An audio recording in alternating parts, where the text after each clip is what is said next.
आज देश की दो बड़ी खबरें हैं। सुबह खबर आती है कि डोडा में 5 जवान शहीद हो जाते हैं और उसके बाद एक खबर आती है बिहार से, जहां मुकेश सहनी जो है उनके पिता की उनके घर में हत्या कर दी गई। इसी पर हमारे साथ रिएक्शन के लिए मौजूद हैं मनोज झा जी। उनसे सीधे बातचीत करते हैं। पहला सवाल सर ये है कि डोडा में 5 जवान शहीद हो जाते हैं, कई आतंकी हमले लगातार हो रहे हैं, इस पर विपक्ष लगातार सवाल भी कर रहा है, लेकिन आज जो ये हमला हुआ इस पर आप क्या कहेंगे, किस तरह से देखें? देखिए, एक बात तो मैं कहूँ, संभवतः पिछले 5 महीनों में अगर आप टाइमलाइन अपने न्यूज़ प्लेटफॉर्म का एनालाइज करें या अन्य का, लगातार ये घटनाएं हो रही हैं, जम्मू संभाग में हो रही है।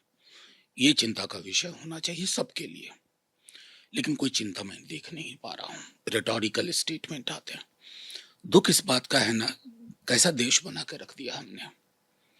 आज उन परिवारों के जिनके चिराग बुझ गया है ना, एक मुआवजे की घोषणा होगी, तिरंगे में शव लिपटा जाएगा, सलामी दी जाएगी, पुष्पांजलि होगी, बड़े बड़े नेता कुछ फोटोग्राफ खिंचवाएंगे, इतिश्री हो जाएगी। उस परिवार को फिर इसके बाद बिसरा दिया जाएगा। जिनके चिराग बुझे, वो बुझे क्यों? आपकी पहलकदमियां नाकाफी क्यों हो रही हैं? जम्मू हो या कश्मीर हो, अगर नाकाफी हो रही है तो एक्नॉलेज करिए ना। You don't acknowledge. Rhetorical statement से देश नहीं चलता है। यहाँ के बड़े बड़े ओहदेदार लोग सीना ठोक के कहते हैं कि 370 के बाद कहा करते थे, अब तो नहीं बोल रहे हैं कि ये हो जाएगा वो हो जाएगा। क्या हो रहा है? शहरी मारा जा रहा है, आम शहरी, जवान शहीद हो रहे हैं, और फिर कोई सवाल नहीं हो रहा। दुख है मुझे इस बात का कि हमारी सरकार बिल्कुल कोई भी इनिशिएटिव लेने में पॉलिटिकल स्टेटमेंट दिलवाते हैं, देते हैं। इससे नहीं बात बनेगी ना। शहादत सवाल छोड़ के जाती है।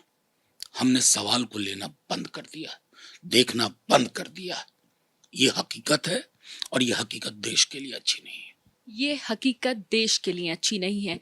सरकार को अब कोई कड़ा कदम उठाना चाहिए। आप किस तरह के कदम की मांग करते हैं? सरकार को समझना चाहिए, ये सरकार मुगालते में है। इस सरकार को ये तय करना होगा कि पहलकदमियां क्या होती है। उसके बहुत सारे लेयर्स होते हैं।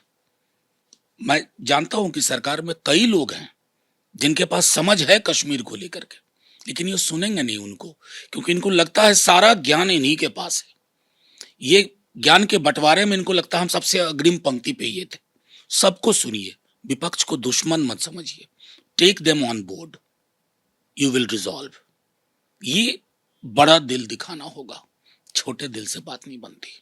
यानी कि आपको लगता है कि विपक्ष को साथ लेके एक रास्ता निकालना चाहिए, ताकि इस तरह के जो बार बार हमले हो रहे हैं उसको कहीं ना कहीं रोका जा सके? बिल्कुल बिल्कुल। विपक्ष और पक्ष हमारी व्यवस्था का एक अंग है। विपक्ष दुश्मन नहीं है ना। विपक्ष को बेहतर समाज चाहिए, बेहतर कश्मीर, बेहतर जम्मू चाहिए, सौहार्द चाहिए, ताकि मौत ये हर दिन का किस्सा ना हो जाए। इसके लिए तो सरकार को 2 कदम बढ़ना होगा।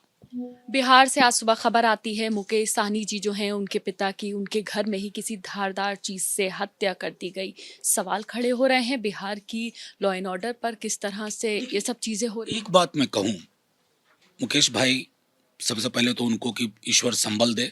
हम बहुत क्लोजली काम करते हैं, हमारे नेता भी आहत हैं जब से खबर ये सुनी है।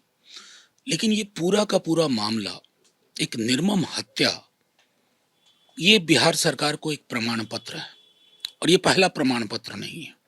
लगातार बीते महीनों में ये प्रमाण पत्र मिल रहा है। कभी बैंक लूट, कभी बच्चियों के साथ दुष्कर्म, कभी लोगों की मौत। कोई जिला ऐसा नहीं है जहां से ये खबर नहीं आ रही।